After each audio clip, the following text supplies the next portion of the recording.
Next, we started with electric type, and electric type is kind of weird because there's like not really a lot of electric type Pokemon to really go off of that are, all that great.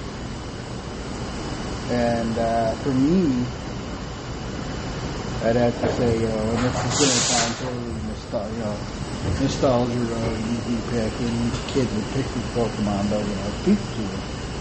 And more specifically, Raichu. I just like Raichu's design.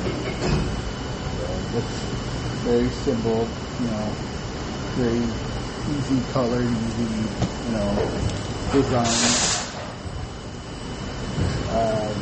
Not a huge fan of the fact that it doesn't learn a whole lot of speed attacks, so, later in its evolution, so you can't really evolve Pikachu right away if you want to learn all the speed attacks, but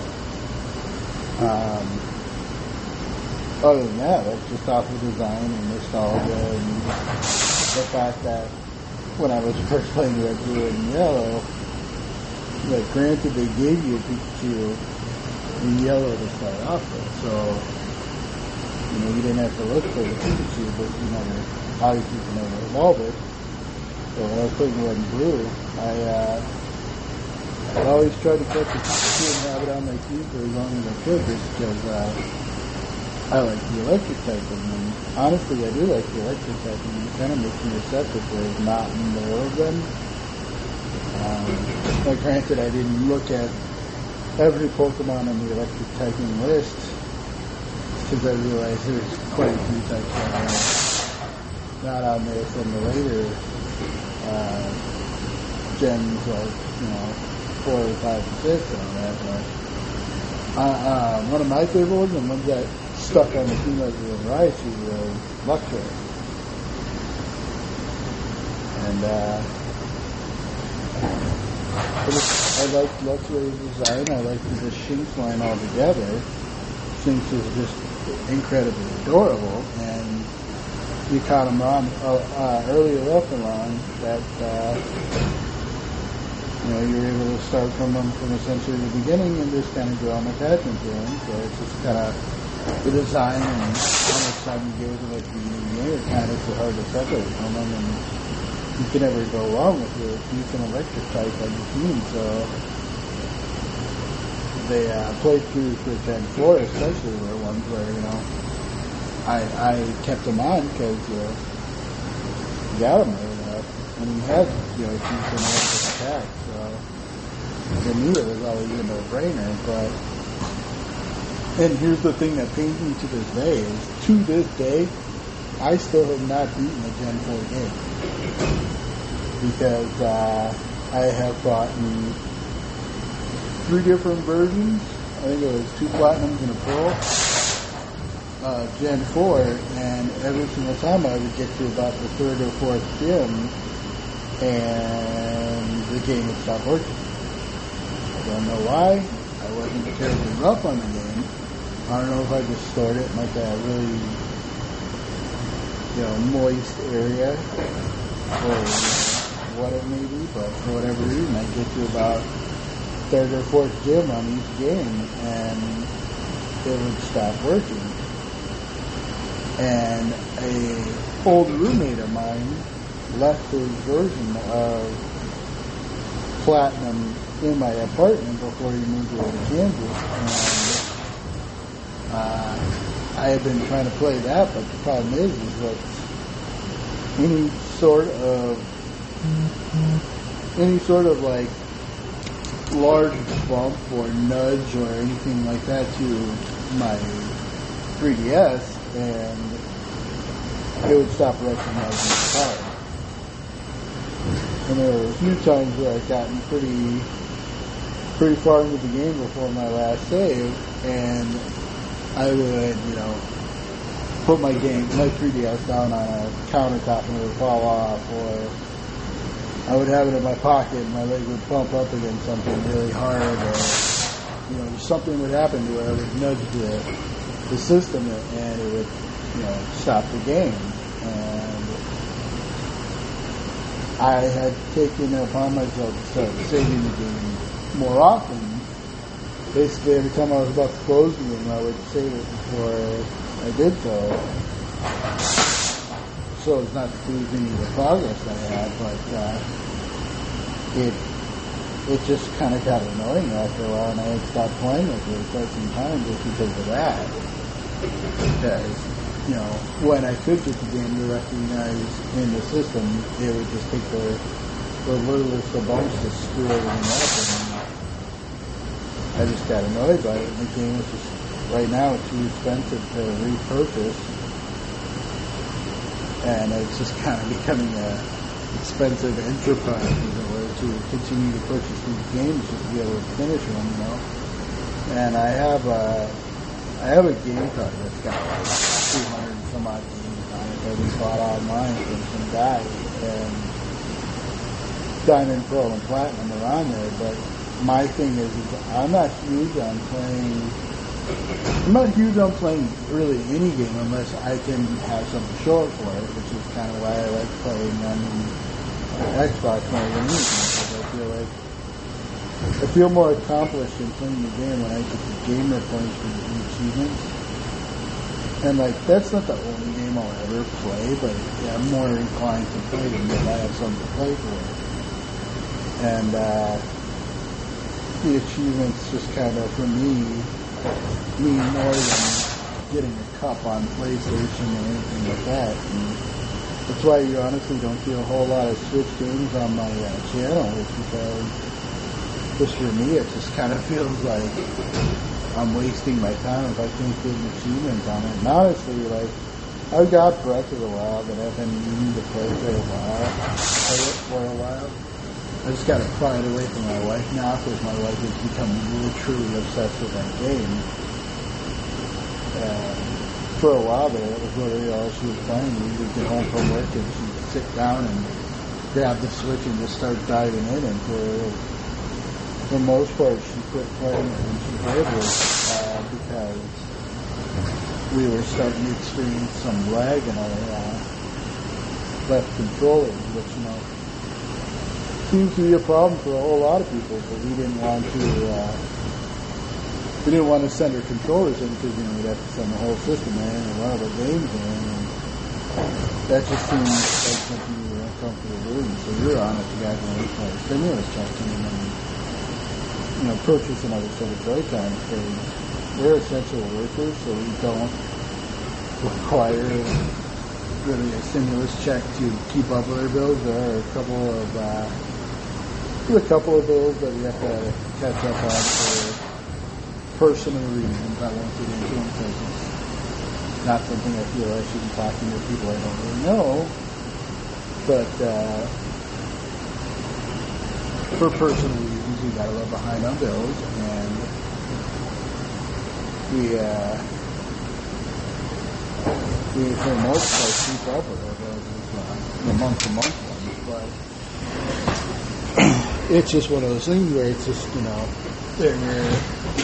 and major reason why we were behind on our month-to-month bills, at least for most recently, was because of the coronavirus, because we weren't sure our company that we worked for would be considered essential, because we don't make a whole ton of medical parts, and it really didn't seem like they were medical parts that were required to,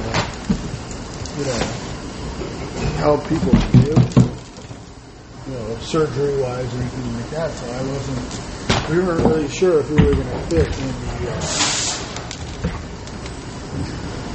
the essential worker threshold or not. So we elected to not pay some bills to try and save up some money, just in case, we didn't go back to work for a while and we could, have something to survive on. But,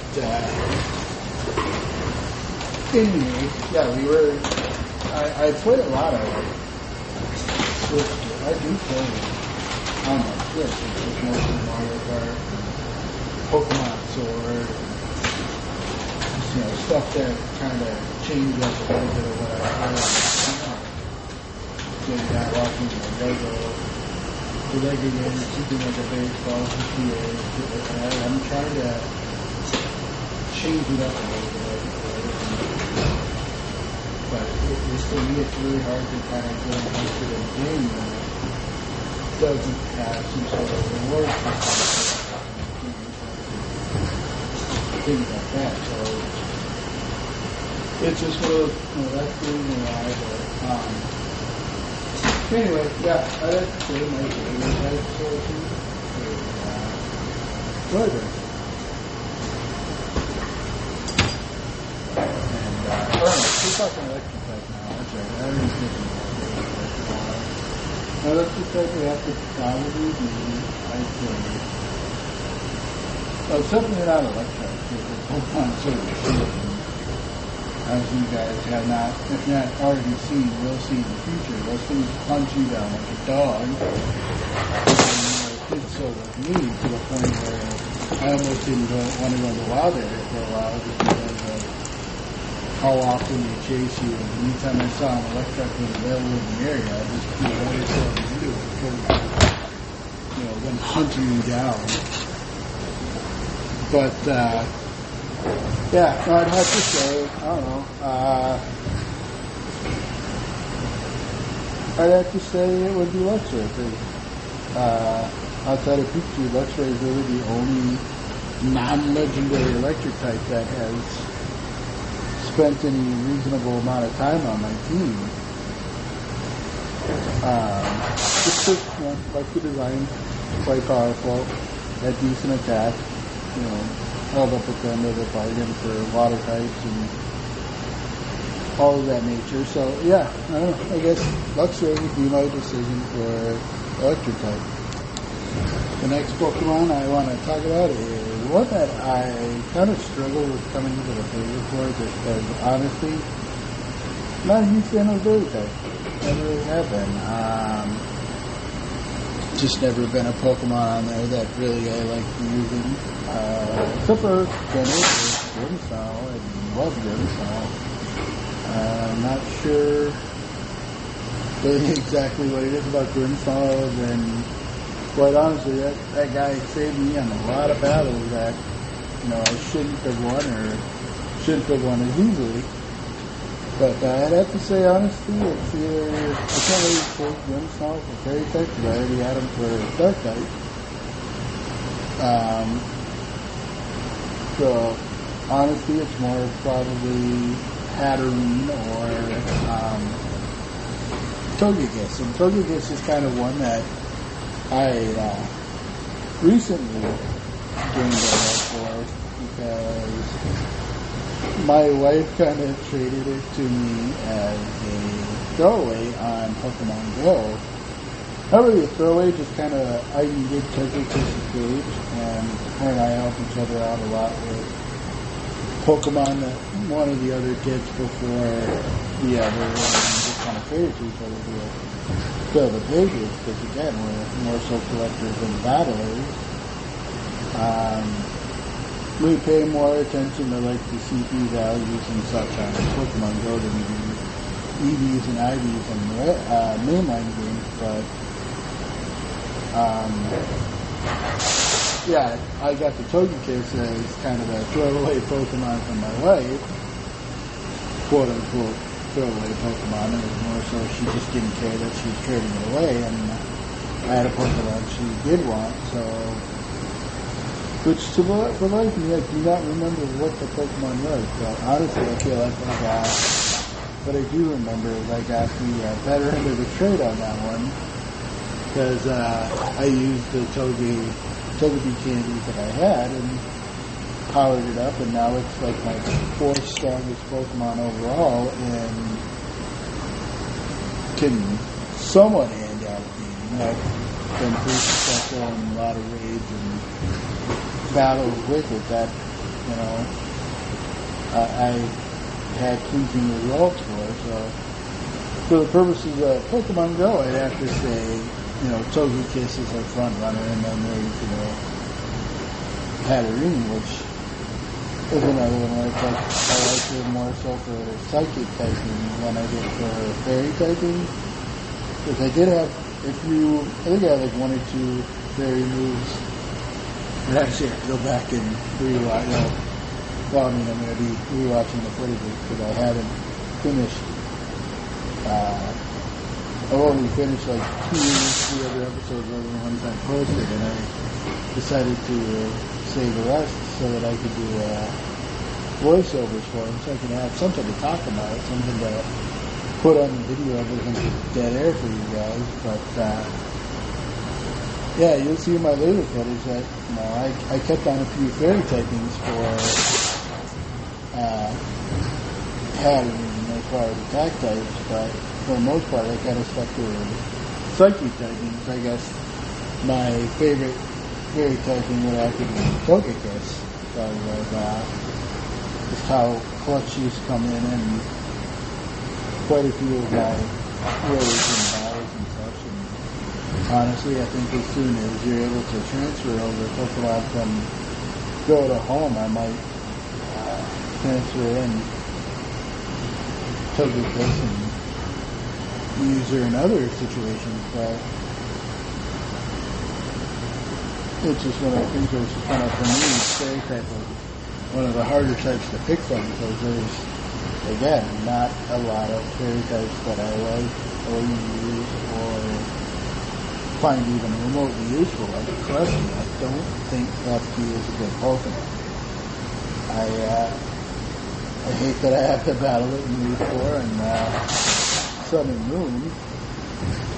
I hate that it exists, honestly, because for me, it's never been a Pokemon I enjoyed using. And for the most part, I don't keep a whole lot of single evolution Pokemon on my team, just because as a person who goes collecting, keeping a single evolution Pokemon on the team just kind of defeats that purpose. But I don't know. Yeah, like I said, since I can't pick Firm Smile over the Dark typing, I'd have to say I'd probably pick Togekiss. Or Hatterene, at least, because Togekiss just came in more clutch for me in important battles than Hatterene ever did. I like the design of Hatterene. I think it's a cute little Pokemon. I like that it's essentially its entire body is made up of hair. And that it uses hair to form a dummy body that you don't notice is the real thing until you actually pay attention. Trust me, my mind was blown and I came to that realization. But yeah, no, it's just Fairy's kind of a tough one to pick from, because there's really nothing that I like. You guys like Clucky and all that, more power to you. Again, these are just my personal choices. I'm not attacking anybody else. It's just, for me, Fairy type has never been altogether legitimate typing. Which, sucks, because I'd love to have a decent Fairy type on my team. I just never really came across one that I enjoyed, working with or, training with. But, yeah, Fairy type would be Togekiss.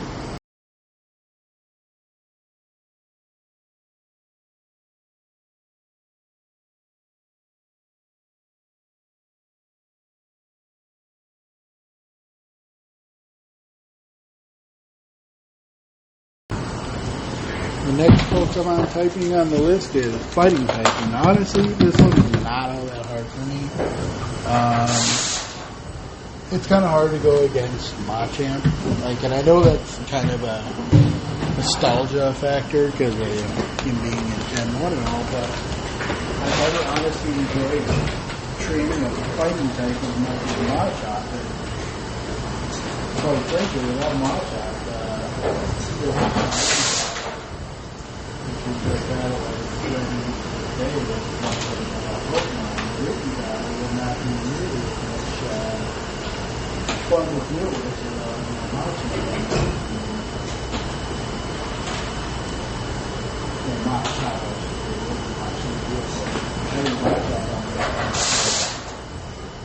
dealing with that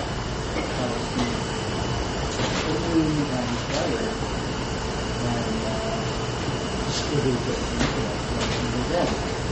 For me, like your aspect, it's a cool gimmick. It's something new. And if you go over something new, it's not going to again, there's a patient man, having something that takes that much time to activate. And all that, it's just not one of my favorite things to go about, but it's gigantic. It's pretty freaking awesome. I just love that he kind of looks like a fighting lava warrior.